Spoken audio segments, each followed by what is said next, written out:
Welcome,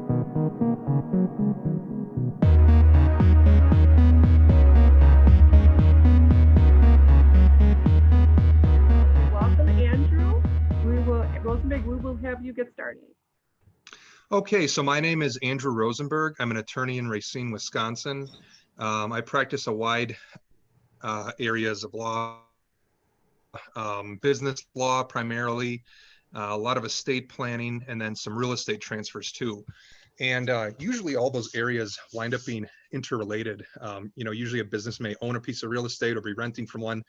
And then, the owner's going to need some estate planning too on how to pass that business off, or, some type of succession plan. So all those areas are usually pretty interrelated. So to start out, the basic requirements to start a business are one, filing your articles with the state of Wisconsin. Now, that might be articles of incorporation if it's going to be a corporation, or it might just be articles of organization if you're going to be an LLC or some other type of entity. So it's I put stars near that because it does depend on what type of entity that you're registering. Next up, you're going to have to secure a federal employer identification number. This is also referred to informally as an FEIN. And that's pretty easy to get. You can request one a day on the IRS website, and you have to have filed your articles with the state ahead of time to do that. Then you're going to have to sign your internal organizational documents for your new company. So this might be your, if you're an LLC, your operating agreement, setting forth who owns what portion of the company, what the different rules are for the members, who can manage what. If you're a corporation, then you're going to have a lot more of these internal documents. You're going to have board of directors meetings and meeting minutes of those meetings, subscription agreements, stockholder certificates. There's a lot more organizational documents that go with a corporation than an LLC. And the reason for that is just because corporations are more complex. They're larger, they have more owners, they have more officers, and so they're more expensive to manage and they require more internal documents. So in talking about that, let's just jump right into selecting a business entity. So for one, you could be a partnership, and we recommend that nobody ever selects a partnership for their entity, because partners are liable to each other for the debts of the business. So let's say that one partner invests 50,000, the other partner invests 50,000, and then one partner goes broke and that partnership gets sued. The partner that still has money, technically the creditors can go after his personal assets because he's liable to the business for all the company's debts. All the partners are jointly and personal liable for the entire business's debts. Now, that's generally not a good scenario if you're facing creditors, because if one partner has a couple houses, technically those creditors could try to execute their claim on those houses to recover their money. So I really don't like partnerships. They're generally not good for business entities. And most people, they think that they're partners, but you can be partners in other types of business entities too. I mean, you can structure an LLC to have the same type of partner relationship that you're yearning for without the ramifications of an actual legal partnership. So partnerships, they can provide some liability protection if you register as a limited liability partnership. But those generally are for professional practices, like a group of attorneys or a group of dentists. And, there's some special requirements for them. So I would just say stay away from partnerships. Even the limited liability partnership, they're just not great entities.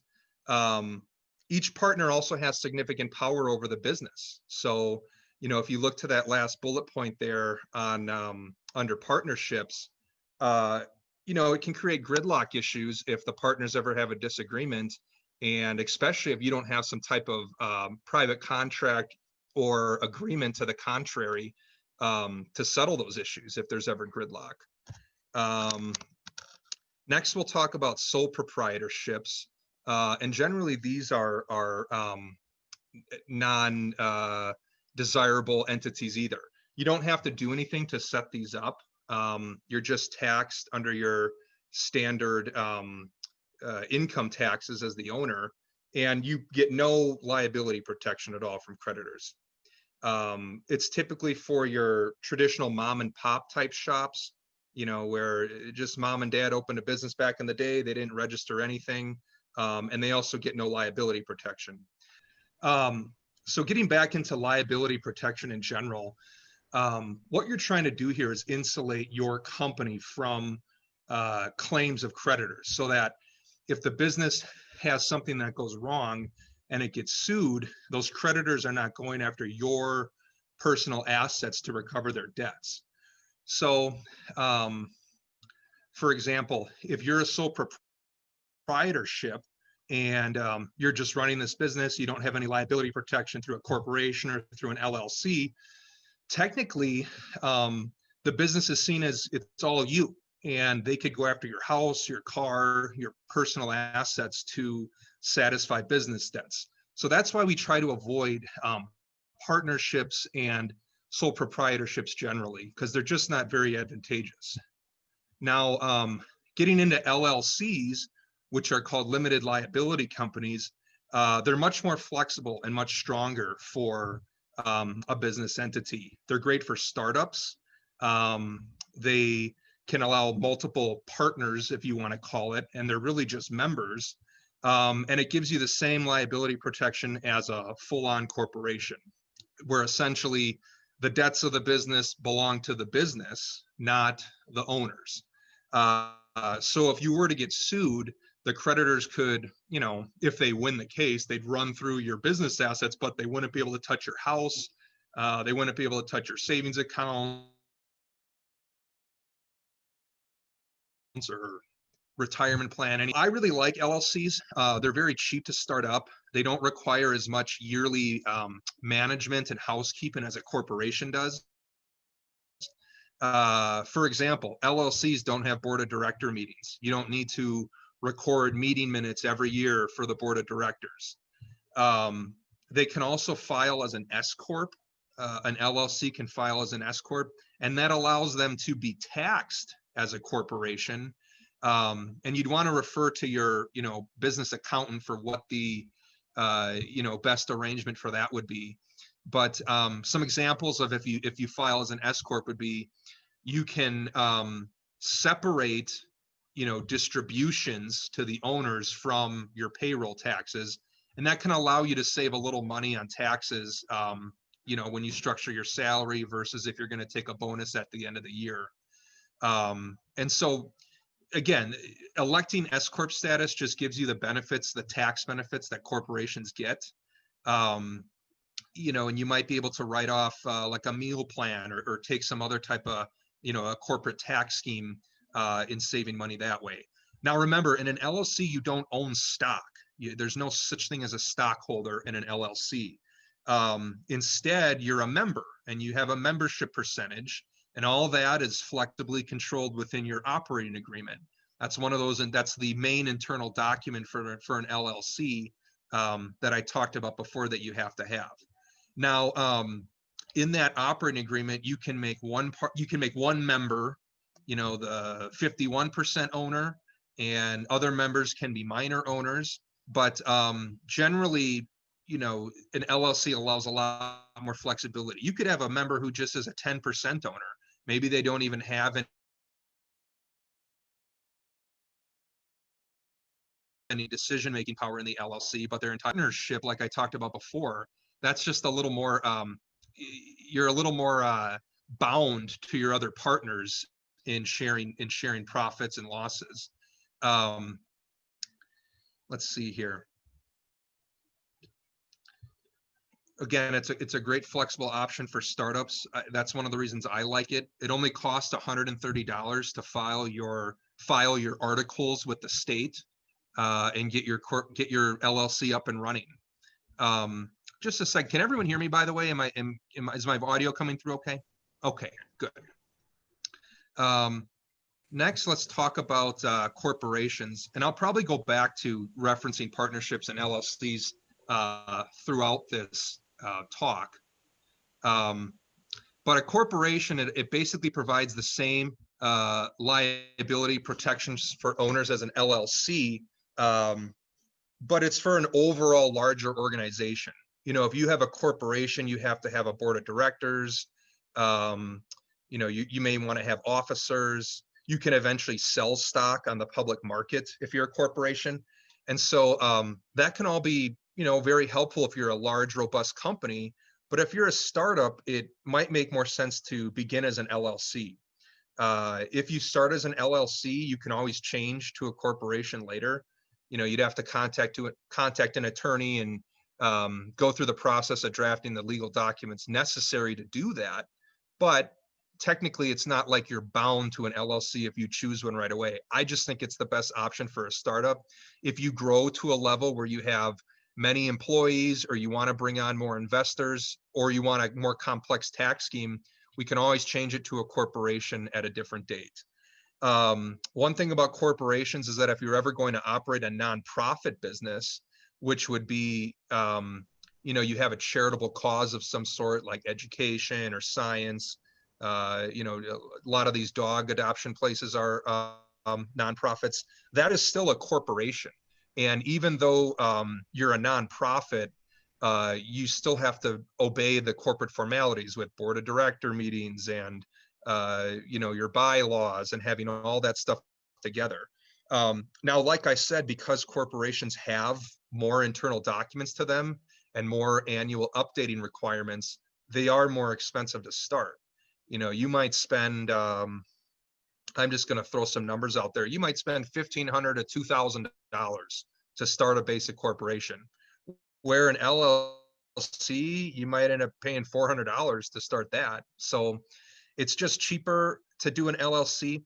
Year to year, again, there's not as many updating requirements, so you save money in the long run with your internal documents as well.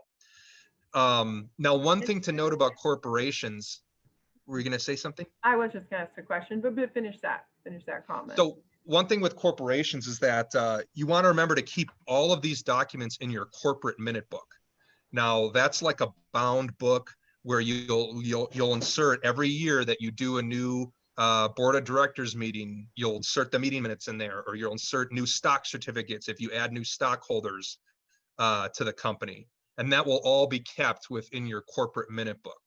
Now, what were you going to ask, Arlene? Oh, I was just going to ask you the difference between an S-Corp and an LLC under the corporation status, because I'm aware that many times as entrepreneurs and startup companies are taking on investors, I understand they should be looking to set up a C-Corp for some, and that might be an accountant question, but I wonder if you've had experience in that arena at all. Yeah, so an LLC that elects S-Corp status, that is just how the IRS classifies you. You're still an LLC. You're not an actual corporation. The IRS will just allow you to take advantage of some of the tax benefits of a corporation. And from what I can see, an LLC only can take the S-Corp status. C-Corp status is your standard traditional corporation. So, you know, you're going to want to talk to your accountants again about that, about the various ways to navigate the tax laws and how to save the most money for you. But generally, if you elect S-Corp status, now you are no longer having pass-through taxation. So I'll just go back a little bit. If you have an LLC and you don't elect the S-Corp status, then the IRS is going to treat you as pass-through taxation, which means they just see the whole business as your income for the year. So you're just going to report this all together. It's all kind of a wash on your income alone. Now, if you elect S-Corp status, you can separate that a little bit and have the LLC taxed as a corporation. So that means you can pay yourself a salary and take out the standard payroll taxes that way. And then, you know, every quarter you could give yourself a bonus or a distribution to the owners and that is taxed at a different rate than your income tax may be taxed at for your payroll taxes. So I'm not a tax expert on business entities. I have some knowledge of it, good enough knowledge to advise my clients, but to get into the nitty gritty on, how to have a meal plan that you can deduct for taxes, and, maybe how to have a company cell phone or a company vehicle that is being deducted for tax purposes off the business, you're going to want to contact, an experienced accountant to set all that up. Because it's going to have to look right on paper when it goes to the IRS at the end of the year. But some people like the S-Corp election to be taxed as a corporation, even though they're still an LLC, simply because it allows a little bit more flexible tax management. And it really depends how complex your business is, how complex your personal assets are, and exactly what you're trying to protect. Sometimes it might make sense to be an LLC, a standard LLC, for the first couple years. And then as your income rises and grows, maybe switch to a S-Corp status then and start a more complex tax scheme. Did you ever have any follow-up questions on that? Oh, that's great. I understood that to be the case as well. It sounds to me like you many times may work hand in hand with a CPA to guide a new startup business as an entrepreneur is really needing to learn a lot of these different aspects. And from the legal standpoint, you can guide very nicely, but bringing in a CPA to make decisions or help, make those or give valuable information is also really important as well. Right. So yeah, lawyers can be tax advisors too, but if you're a business lawyer and you're helping companies manage, the wide variety of issues that businesses can take on, like a lawsuit or drafting a non-compete for an employee, typically a good business lawyer like that doesn't have time to create the tax scheme for the business, because that's a lot of, tracking the paperwork throughout the year, every receipt that comes in, every bill that you pay. And you want the accountant to have the accountant himself or herself, to be organizing and managing all that throughout the year so that they can prepare your tax return correctly at the end of the year. But yes, I do work with accountants all the time. I know some good CPAs in the area that I work with, and oftentimes I'm calling them to say, hey, how are you going to want to set up this person's taxes at the end of the year? Does it make sense to be an LLC or a corporation? What forms would make your job easier in putting all this paperwork together for their tax plan? Because if you think about it in the abstract, you're submitting a packet of documents to give to the IRS, and then they're going to look through it and hopefully approve it and send it back. Hey, it's all good. You paid all your taxes. So creating that packet and organizing it is a big job in itself. I mean, it's why people have internal accountants, or they have an accountant come in every month and go into their QuickBooks software and download all the costs and expenses and payments that have come in, because it is really a separate job. But you should just be aware that electing S-Corp status allows you as an LLC to have a more complex tax scheme, save money in certain ways, really depending on how much money the business is bringing in. Generally, the more money the business is bringing in, the more benefits you're going to get from making the S-Corp election. Again, if you're small and you're just starting out the first couple of years of your business and you're kind of building your clientele, you may not have a ton of bills coming in yet. At that point, it might just make sense to stay in LLC and worry about the S-Corp later. But again, contact your accountant and take their consideration seriously. So another thing I'll say is, if you're just a corporation right away, no LLC, no nothing, you automatically qualify for being taxed as a corporation. So all those kind of complex tax plans I'm briefly covering, you automatically qualify those as a corporation. I don't believe you need to make an S-Corp election outright there. But there are many other types of elections you can make. The IRS has probably 50 or 100 different forms that you can fill out, and your accountant can help walk through those issues. So, Andrew, can I ask a quick, easy for you question on LLC? Yes, of course. When you establish yourself initially, you can choose to become a a member or a manager. Could you explain the differences and any advantages for either? Right. So I always tell clients to pick the member option, that the LLC will be managed by its members. If you pick the manager option, that's almost like you're the owner as the member, and you're saying this employee is my manager, and he or she can make decisions on the business. So the members themselves are the owners. The managers are like employees you have that you've given management authority to manage your office, or, you know, make decisions for you, deal with customers. But I would always select that the LLC will be managed by the members themselves, because that leaves the control with the owners. Okay, thanks. So, yeah, technically, what were you going to say? One more. Do you have a dollar threshold for an S-Corp selection? I've heard some designations in the past. Just currently, how do you think about that? Can you repeat that again? Do I have a... I've heard that if you're going to be 100,000 plus in annual revenue, that selecting an S-Corp allows you to take advantage of those corporate tax approaches. If you're going to be less than that, I've always kind of heard that don't worry about the S-Corp thing. There's really no bang for the buck there. Yeah, and that's kind of what I alluded to. Where if you're a small LLC in your first couple of years and you don't have that, let's use 100,000. That's a perfect number. If you're not making over 100,000, you really aren't going to see a lot of benefits from the S-Corp election. But if you're getting larger and you're having more income, more employees, and you're seeing a lot of funds coming into your business, and you're over 100,000 or more, then it probably makes sense to look into making the S-Corp election, having the IRS tax you as a corporation, and then characterizing it. All of this is characterizing. The accountant characterizes everything that happened in the year with the business, and they submit that to the IRS and say, hey, this is how we're characterizing what we did, and here's our tax debt that's due. So as long as your accountant can characterize the paperwork and make it look right, they can create a complex tax plan for you. But again, like you said, if you're a smaller company, there's no bang for your buck there. Okay. Why would a company like Cargill remain an LLC, or is that something special in their case? Cargill? Mm-hmm. Is that a local company? I'm sorry.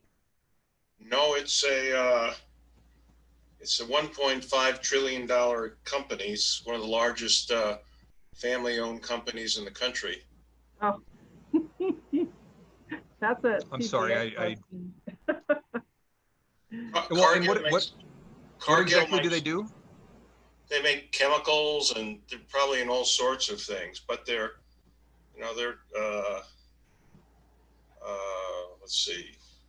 Wow. Well, they might be taxing themselves as a corporation, because like I said, when you make the S-Corp election, you're not changing your business entity. You're just changing how the IRS views your taxes.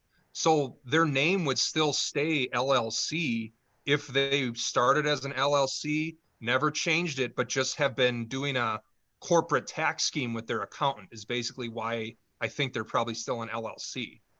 So you're assuming, it sounds logical, that they are an LLC, but they're an S corporation, or taxed like an S corporation. Right. Yeah, of course I'm assuming, but I'd think if they're doing, the amount of money that you just said that they're bringing in, I guarantee you they have some type of corporate tax scheme set up, but they probably never changed their original family-owned LLC entity to keep the power within the family. I mean, that's probably why they did that. Well, even PricewaterhouseCoopers is an LLC. Well, I don't know exactly, but Okay. That's fine. I don't want to digress. No, I can look into that issue later if you want, but I would assume from my experience that they're being taxed under what every other corporation is doing to save money, but they probably just didn't change their original organizational entity from an LLC. And sometimes there might be branding issues with that. Like if you start an LLC and for 20 years you're known as Pricewaterhouse LLC, and all of a sudden you grow bigger, well, maybe it makes sense to just keep it the way it is for brand recognition. I know LLC isn't a big difference from Inc., but there might be something to that too. But Okay, thanks. again, I am just speculating here. No matter what business entity you have, you always have to file an annual report with the state of Wisconsin every year. And that's pretty easy to do. You can do it online at the dfi.org website for the state of Wisconsin. And you're basically filling out, has the ownership changed? Has the office, the address for the business changed? But just keep in mind that you have to fill that out every year, and it's very cheap and easy to do. But sometimes people miss it, and then after 5 years of not filing an annual report, or it might even be 3, the state of Wisconsin will revoke your articles. Then you got to go back and do past year's annual reports and fix it and get your company started back up. It's just a pain in the butt. So just remember to file your annual report. So we've covered some of the basic business entities. Again, I'd really recommend an LLC for startups. Again, we talked about the S-Corp election and how you can make yourself be taxed, under the corporate benefits. But really, if you're small, I would stay an LLC. If you're going to be large and maybe have, you're going to want investors to buy stocks and start making this more of a public, larger company, you're probably going to want to switch to a corporation at that point. And for an S-Corp election, you can only have 100 shareholders or less anyways. The IRS calls them shareholders, but, it has to be a small company to even do that. Now, getting into some other considerations here, you're going to want liability insurance. That provides just an extra layer of protection to your business in the event that something were to go wrong or you were to ever be sued in some way, in addition to the protections that a corporation and an LLC gives you. And again, that liability protection is the debts of the business belong to the business, not the owners. So nobody can go after your house and take your personal residence to pay off some business debt. That's what you're trying to do by creating a corporation or an LLC. But again, if you're a professional malpractice insurance, or if, just general liability insurance for a business, you're going to want to have that in place to just cover all your bases across the board. Now, one example why having liability insurance makes sense.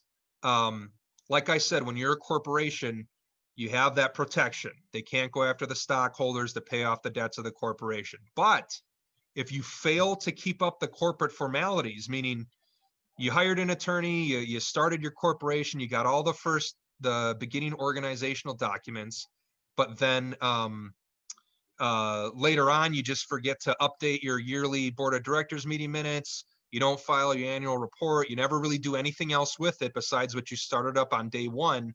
If 20 years later, you haven't updated your corporation in any way, a court might decide, hey, they didn't keep with the corporate formalities. We're going to treat this as it was just this guy running the business. We're not going to give him the benefit of corporate protection if he didn't even, create his board of directors meeting minutes every year and keep his corporate minute book updated. So that's why having liability insurance is important in case any of your paperwork with your business were ever to be forgotten or lost or not updated in time. You're going to want to have some kind of backup protection to stave off creditors if they're trying to bring a lawsuit against you. Does that make sense? It does. I have another question. You earlier covered the topic of sole proprietorships. And Yes. as a banker, I see many of those in early stage companies. And do you think, I always think that if there's a liability insurance coverage in place as well, that does provide some level of protection. I get what you're saying here is that you're talking about an extra added level, but on a sole prop, if you do have the liability insurance, it can support it to some extent, right? And provide protections. Yeah, it provides some protection, but for $130 to create an LLC, it's like, why not get 2 layers of protection instead of just 1? I mean, that's what I would recommend to people.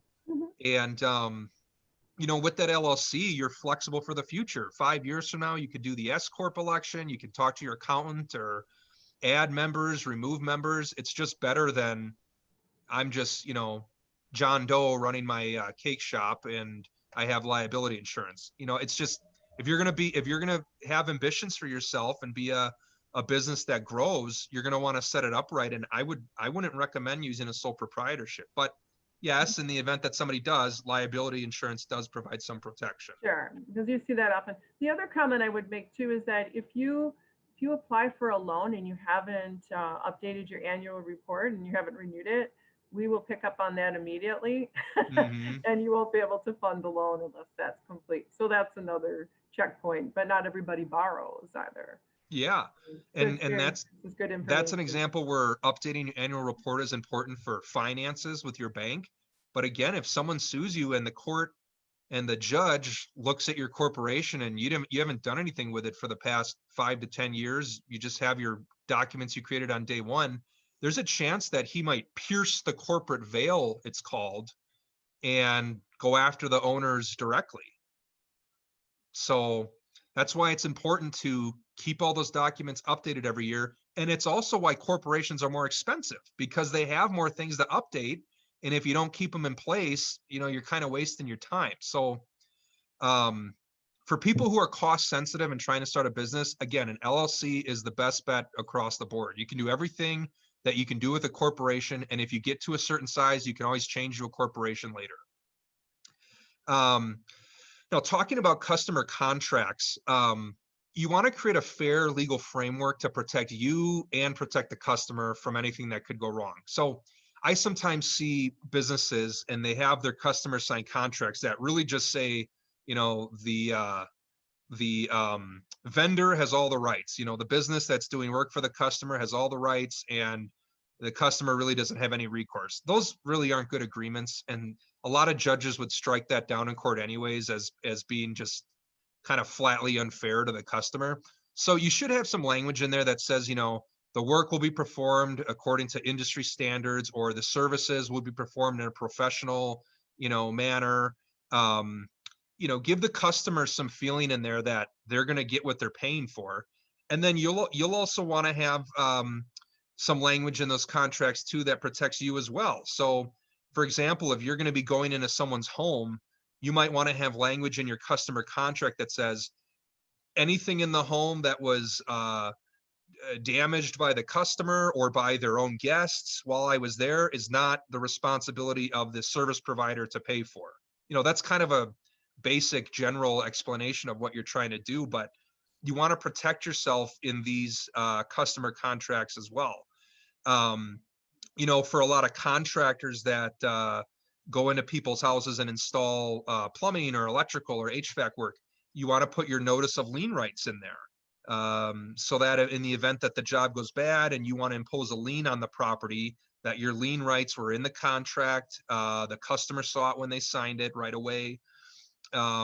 If you're a photographer and you're taking pictures of people, you might want them to sign waivers that you can use their photos online on your website and not violate their privacy. I mean, I could get down into the weeds for miles on this, for each specific industry, what you should do to protect yourself.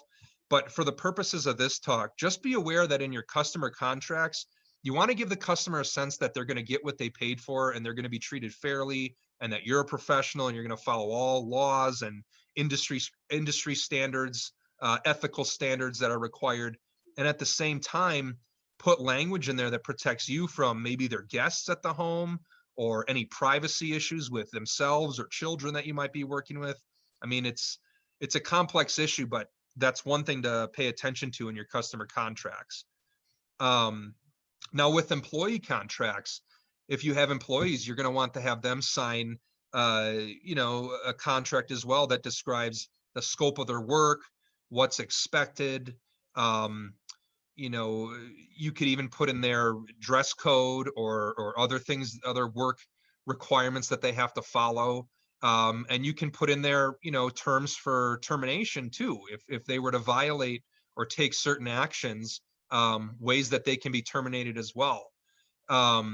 You can put a non-compete in your employee agreement. Generally, this would be for an important employee that could harm you if they left and went and started working for a competitor. So in non-compete agreements, generally you can only hold someone to 2 to 3 years after they leave your company, that you can hold them to a non-compete. You know, the reason that the judges don't like to hold these valid over 2 or 3 years is they see it as you're just ruining this person's career, and you're preventing them from making a living and you know, the freedoms we have as Americans in business. But courts have held that it's reasonable if an employee signs it, that they can be held to it for a reasonable time period. The actual law on this is whatever time period or whatever distance from the office is reasonably required to protect the employer. So, you know, if you do business all over the state, maybe it's reasonable that the employee can't work anywhere in the state of Wisconsin. But if you're only doing a couple jobs up in Madison and the La Crosse once in a while, but most of your jobs are around Milwaukee, a judge probably isn't going to uphold a non-compete that restricts them from the entire state. Usually we say, you know, a 50-mile radius, or if it's just a local company, maybe a 20-mile radius. You know, you don't want to look overly aggressive with these things, either to the employee or to a future judge who's reviewing this. You want it to be reasonable. You know, when you're having an employee sign a contract, you'll want them to sign a company policy, maybe on, you know, sexual, what's the word I'm looking for? You know, company policies regarding how you talk to people. It's not sexual assault. It's, you know, workplace harassment. That's it. That's, thank you. That's the word I was looking for. You know, the sexual harassment policy, what's expected of employees. And that can have terms for termination as well, too. You're going to want to have, you know, an equal employment opportunity statement of some sort, you know, so that your employees don't feel like they're working for a company that doesn't treat people equally, and it protects you from anyone trying to sue you saying they were discriminated against or they weren't treated fairly. Now, one thing that I've seen with when you're trying to interview candidates is, let's say 3 people submit a resume to you, and you know, the job description said everybody would get a phone call or everybody would get an interview. Even if you don't want to hire 2 of those people, just give them a fake, you know, go through the motions interview. And if you like them and you think they say something important in the interview, maybe you want to hire them. But don't ever try to, if you've made an offer for employment to 3 or 4 people, and let's say you only give job offers to one of them, if that one person was, let's say, of a certain race, and the other ones that weren't given opportunities weren't of the same race, I mean, you're possibly getting into the weeds that you could be facing some type of discrimination, hiring practices lawsuit. So what I usually tell people is, if someone comes in with a resume and you've held out that you're doing interviews, just give them a short interview, give them a phone call, treat everybody the same regardless of race, and that way you're never dealing with these issues. You don't ever want someone to come back to you and say, well, because of my age or my disability or my gender or race, I was just completely ignored. They didn't, you know, they looked at everyone else's resume and didn't look at mine. You know, now if people are just submitting these online through like Indeed.com or something, there's probably not of much as an issue. But if you're doing in-person interviews at your company and people are bringing resumes by, it's generally good practice to treat them all equally, give them all the same process, so no one can claim that they were discriminated against. And when you have an employee working for you, you know, if you're going to fire them, you want to make sure that they're not going to be able to claim discrimination as well.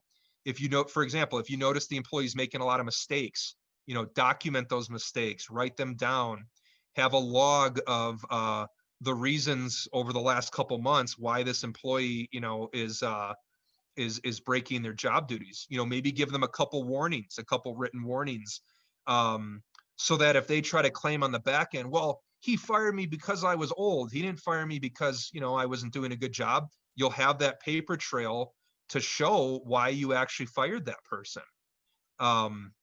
And again, an employment attorney can help you navigate those issues a little bit, more comprehensively, but I'm trying to cover, some of the issues I see that arise.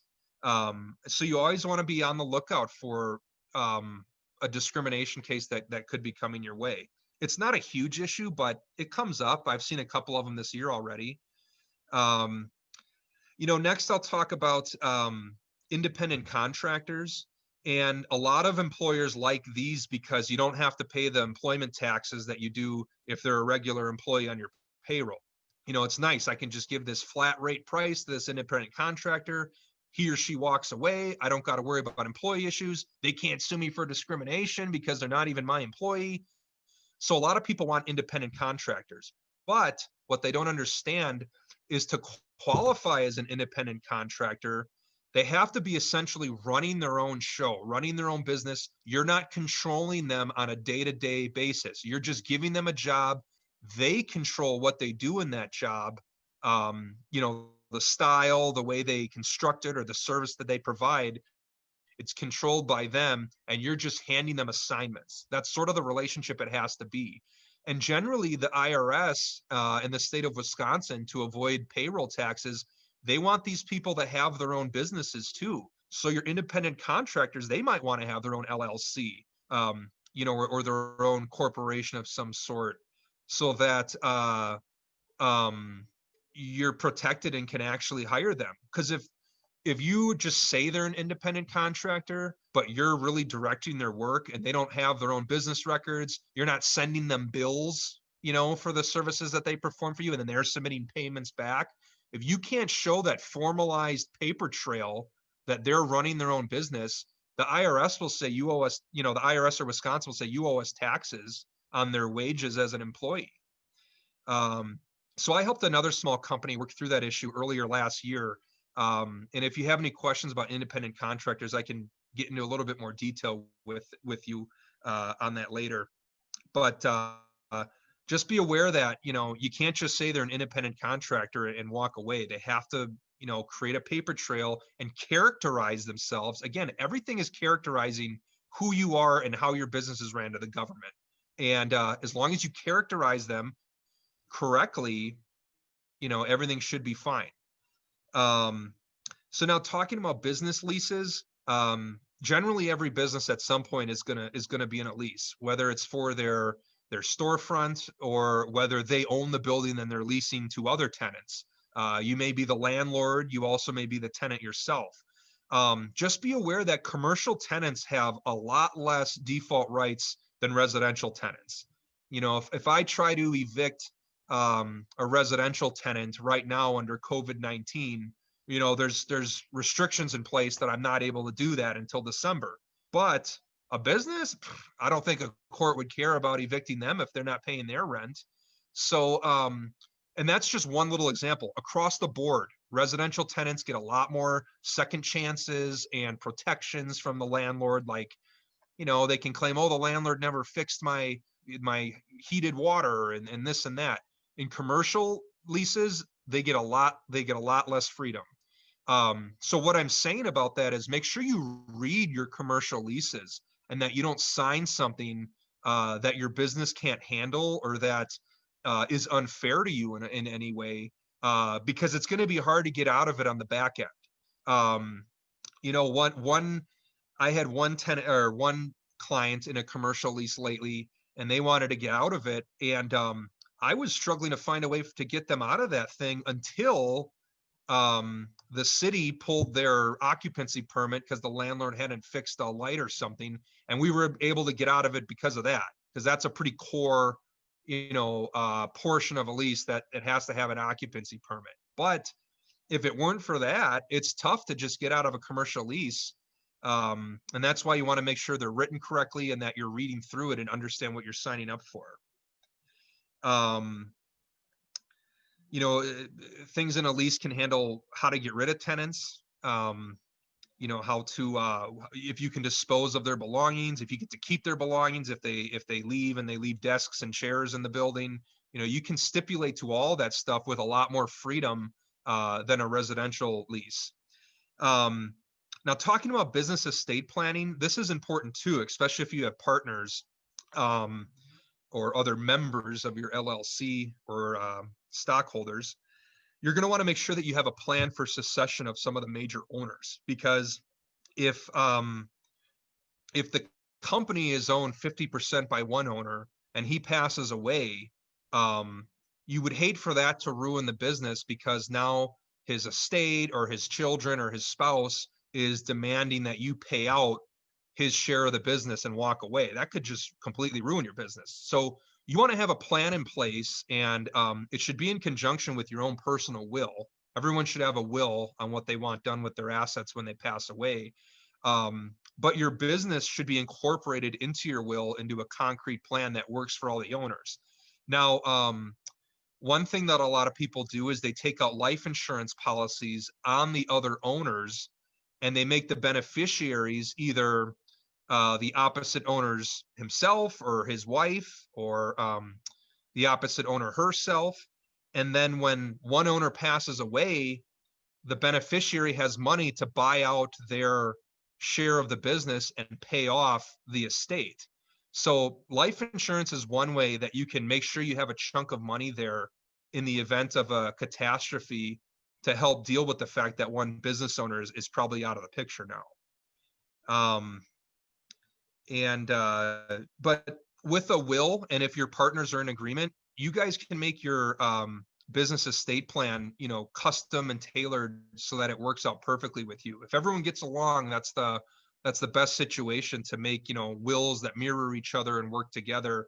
And you can even have probably internal company documents too that all the owners sign to help back up what is in the wills, and reference the life insurance policies or any other payments that may be due if an owner wants to leave the company. Members or stockholders leaving the company, you're going to want to have in your operating agreement itself, how can a member be removed? Is there a certain price that they should be paid if they're removed? And each contract is specific to that client's individual needs. But you can customize these, and if you have a good attorney on the front end, make it so it's smooth sailing throughout the life of the business. Now, collection issues I was going to talk about too. A lot of people run into collection issues where a client just doesn't pay, and you want to go after that person for the money. Well, there's a few things to think about here. One, you could send it to a collections firm, and they're going to take a big chunk of whatever they recover. It's probably going to be 50% or higher, and you're not going to see a lot of the money, but it'll be a pain in the butt to that problem customer, and it'll probably screw up their credit score for a while. Two, you could sue them in small claims yourself. Now, filing a small claims suit, if you do it yourself, you're probably going to be out about $250. If you hire an attorney to do it, I see my small claims cases come out to about $1,000. If it's complicated, if it's complicated with a more expensive attorney, you could be getting up to $2,000-3,000. So one, you have to decide, are you going to go after every single customer that doesn't pay? Or are you going to decide, if it's under a certain dollar amount, I'm just going to let it go, or I'm going to send it to collections. Or you can just keep sending them your own reminder letters. Hey, a bill is due, and see if they pay. But if they don't, going to court and small claims, and that's what a collection firm would be doing too, even though they take a bigger chunk. Going to small claims is generally how you settle those issues. So you got to decide, can I file my own small claims case and deal with the time commitment of going to court and serving these people and tracking them down? Or do I want to pay, $1,000 to have an attorney do it? Maybe more if that attorney's a little more expensive. So part of this is trying to analyze your customers before you do the work and get a good feeling for who's going to pay their bill and who's not. I know it's hard to vet customers, and it's not always easy to figure out who's a good apple and who's a bad one. But if you can kind of vet them a little bit and avoid the problem ones at the outset, that's probably your best decision right there. But in the event that you do have to collect, it's really a business decision. You shouldn't take it personally. It's easy to get ticked off and pissed off at a customer because they didn't pay you, and you really want to stick it to them and show them that they should have paid you for the good work you did. But in collections, I tell clients, it's a business decision. You're already at the point that you're trying to deal with a loss. So cut your losses, make the best decision possible, whether that means suing them or whether that means letting it go, whatever the decision is, make sure it's a business decision. Don't let it be emotional. Don't let your anger or emotions, again, get involved in that. Just treat it as a business decision. How am I going to collect the most money on this kind of loser job I did and save myself the most costs at the same time? You know, that's what you're trying to do in collections. But, you know, if the customer is another business and they got some money, hey, it probably makes sense to sue them. Don't let that one go. You know, you're going to want to consult your attorney on each dispute and see what he or she recommends. So I've covered, you know, sort of briefly all of our topics here. And I'm wondering if there's any questions or other things that I can answer. I have a question, Andrew. What are the advantages or disadvantages of a living trust being a member of the LLC? A living trust being a member of the LLC. Instead of the well, say that again. Instead of the individual's living trust be member of the LLC. Well, I haven't ran into a situation like that before, but I would assume that having a living trust as a member of the LLC, it probably allows the LLC to treat that trust as one single member, and then if payments like dividends or payments get sent to that trust, then the trustee can distribute it to the beneficiaries accordingly. So maybe like when one partner were to pass away, he dumps his ownership shares into a trust, and then the LLC is just treating that trust as the other partner and making payments to them, which would then get distributed privately according to the trust documents to the family. That's really the only reason I can think of why you'd have a trust as a member of an LLC. You know, I don't think you'd want to start coming in making it that complex, but where have you seen that before? So the attorney that worked with me for my own LLC, he advised, and I do have a living trust, so he advised instead of me being the member, the trust being the member. So me and my wife became member of LLC. He wanted the trust to be member of LLC. And he wanted, did you already have a trust as well? I already had a trust, yeah. Okay, so he just wanted you to make your trust a member of the LLC too. Yeah, so I'm not a member of the LLC. My trust is a member of LLC. So my LLC had only one member. That's my trust. Oh, okay. He's probably trying to give you another layer of protection, right? So that so that if somebody sued the owner of that LLC, they're suing the trust, which then it's like, what does the trust own? It's just another layer of protection for you. And honestly, I don't know how a court would look at that. You know, a court might say, is the owner just trying to hide behind multiple entities when it should go after his assets personally? Or it might work out where, you know, the court holds it as valid and the trust provides another layer of protection from your personal assets. But you're going to want to make sure you haven't put your house or your car into that trust. Okay. Right. Good question. I actually had always heard it that the person goes in the LLC, then like you would have a trust behind it that your assets are in. So quite frankly, if a person were sued as part of the company, then your assets sit in the trust as far as your family assets and that kind of thing. I don't think if it's a revocable trust. So do you know the difference between a revocable and an irrevocable trust? Sure, but go ahead. Yeah. So a revocable trust, again, everybody knows can be changed at any time during the grantor's lifetime. An irrevocable trust means you've irrevocably given away whatever assets you used to fund the trust, and you can't control them or manage them anymore. They're managed now by the trustee. From what I've seen in the law, if you have a revocable trust that the law sees as you could still edit any time before you die, generally creditors can sometimes get at those assets still. You know, especially if it's a debt that's due to you personally, not your business, but somehow it gets through and it's due to you personally, like a credit card you took out in your name. They can go after revocable trust assets and still get after your personal funds unless you irrevocably gave it away with an irrevocable trust. We see that all the time with Medicaid claims from the state of Wisconsin, where people back in the 90s, you know, they put their assets in a revocable trust and they thought they were protected for Medicaid purposes, but they really weren't, because the government holds that, well, if you could have changed that trust at any point in your life, we're going to consider that as it was just your assets. So you got to be careful with trusts, and that's why, you know, it kind of sounded a little goofy at first, but yeah, I wouldn't recommend doing that. I'd recommend keeping your trust private and out of the business, and structured in a way that works for your estate plan. Okay. Were there any other questions? Yeah, a small startup is a lot of these discussions. What is the recommended amount of liability insurance to carry if a person starts up an LLC? You know, so we're going to assume it's going to be greater than 100,000 per our previous discussion. So, you know, they're starting, but it's going to be 100 to 200,000. I usually recommend clients get a liability coverage for $1 million.